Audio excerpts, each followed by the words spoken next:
ஐயோ நல்லா செய்யுங்கண்ணா, அவங்களும் வரணும் நல்லா மியூசிக் டைரக்டரில் அப்படின்னாரு.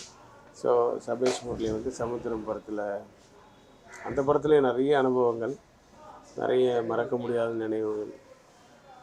நான் டியூன் சரவே என் ஆஃபீஸில் தான் சபேஷ் வந்து டியூன் போட்டுட்டு இருந்தாப்புல.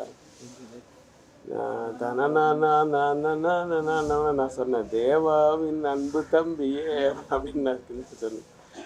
அந்த மாதிரி எவ்வளோ பழக்கம். அதுக்கப்புறம் தான் அழகான சின்ன தேவதைன்னு வந்து அந்த பாட்டு வந்தது. அதுக்கப்புறம் நிறைய படங்கள் பண்ணாங்க. இப்போ வந்து இன்னும் ஒரு கொஞ்ச நாள் இருந்து அந்த மியூசிக் யூனியன் கட்டடத்தை வந்து அவர் கட்டி முடிச்சிரு. அவருக்கு கனவாக இருந்தது அவருக்கு.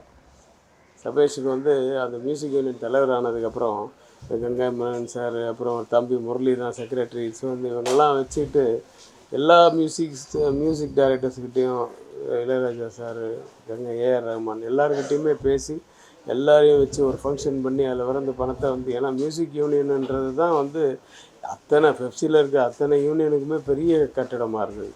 அதனால் எந்த ஃபங்க்ஷன் இருந்தாலும் மியூசிக் யூனியனில் தான் வைப்பாங்க. ஆனால் ரொம்ப பழைய கட்டடம் ஆயிடுச்சு. ஆனால் நிறைய பெரிய இடம் அது. அதை நல்ல பெரிய கட்டிடமாக கட்டணும்னு சொல்லி ஆசைப்பட்டான் சபேஷ். அது முடியறதுக்கு முன்னாடி இந்த டிசம்பர்லேயே ஜனவரியில் தான் அதை ஃபங்க்ஷன் பண்ணுறதா இருந்தது. அது எல்லா மியூசிக் டைரக்டர்ஸையும் வச்சு. ஸோ அதை பண்ணிவிட்டு அந்த பெருமையோடு போய் சேர்ந்துருக்கலாம்.